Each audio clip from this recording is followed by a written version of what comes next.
Hey everybody, welcome to Reverse Homesteading. Thought I'd show you how I plant potatoes in a pot. Potatoes. So you can have potatoes anywhere, on your back step, on your balcony. Make sure you know how much weight your balcony is supposed to take. It's a thing. My friend who's a horticulturalist will be able to tell you about that. Anyway, you're supposed to use seed potatoes. They're not actually seeds. Well, they kind of are, but they're called seed potatoes because they are certified not to have any pests or diseases, and they're genetically sound. These are not. These are from the supermarket. When I lived in the far north in Queensland on my Rocky Tropics gardening channel, I used to go to a local organic grocer, which I haven't really found one that's got sensible prices here yet, sadly. There used to be one, but it's been, it's taken over by someone else now. Anyhow, I've got my little Dutch cream potatoes here. Can't always find variety potatoes. Often they just say in the supermarket, oh, these are good for mashing or this or that. But these are proper Dutch creams. I've been chitting them, which is making sure the little eyes grow. It doesn't matter if they don't all grow. These have been away trying to grow some eyes for a couple of months now, so there's a couple of good ones there. So you always plant them that way up, so they're pointing up to the sky. And I've got 7 here. I'm just going to plant 4 in here. So yeah, we'll get started. I don't want to put too many seed potatoes, mother potatoes, in the one pot. So these pots are rather large. They're 310 millimeters. I'll put the inches in the description. I just noticed this morning this one actually has a rather bad crack in it, but that's okay. So the potatoes won't be in here forever, so I'll see how that holds up, but I guess it'll just let some more water out, won't it?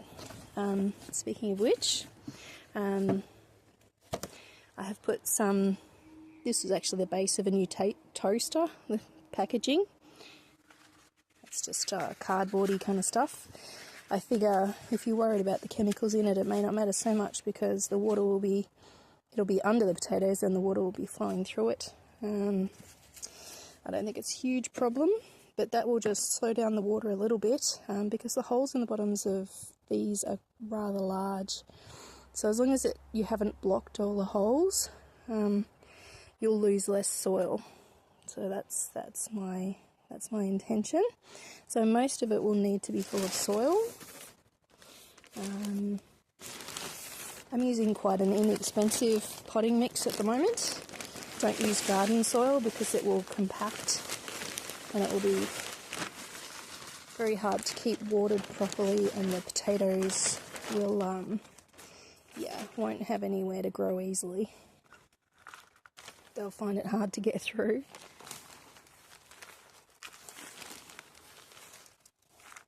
So just keep filling.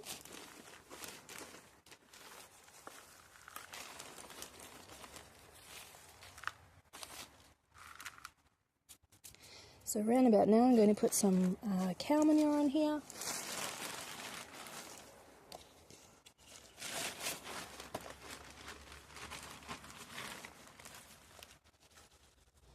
It's well rotted because it's from the shop, so yeah, they wouldn't sell it unless it was ready to go. Mix it in a little bit.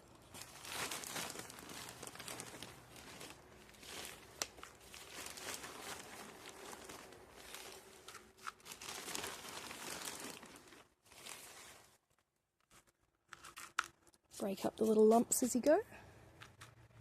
So I'm going to stop there, and possibly should have watered a little bit before this.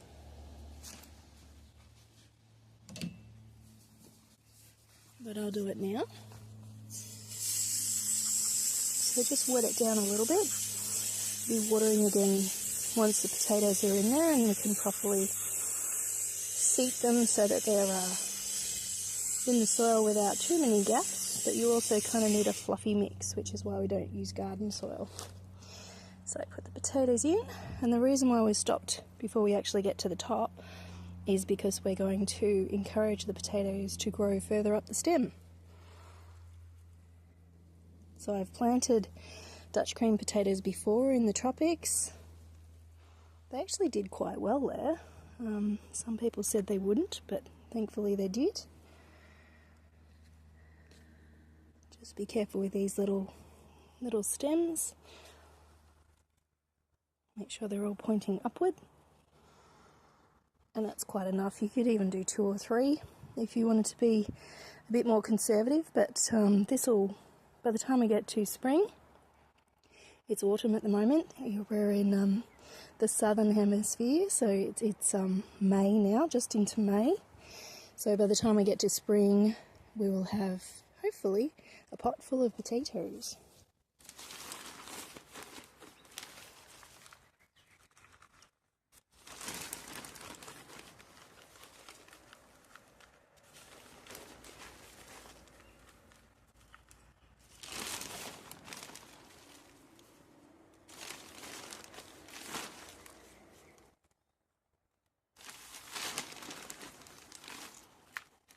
So I'm using a very inexpensive potting mix because you need a lot of it for something like this.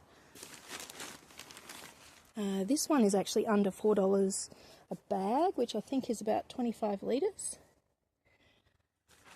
Yes, 25 litres. Which is a crazy good price. It's mostly sawdust and it doesn't actually have any goodness in it. Most potting mixes do.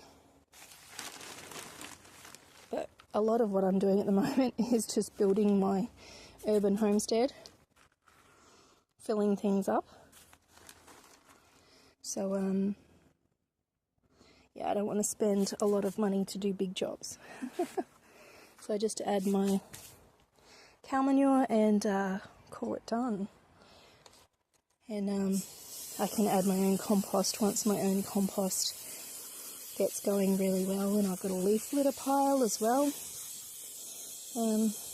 Yeah, so we've just covered the sprout tops here, plus a little bit. We don't want to make it too hard for them to get to the surface. So that's that for now.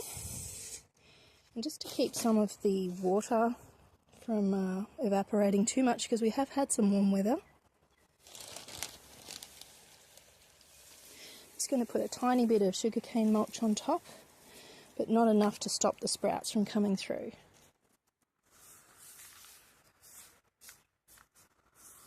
Just a very small amount. So keep an eye on that and you'll see it come through.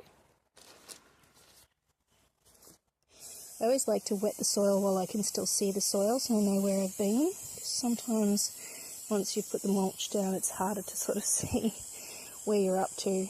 The sugarcane mulch, sometimes you can go back 5 minutes later and you're going, did I wet that? Alrighty. So that's it for now.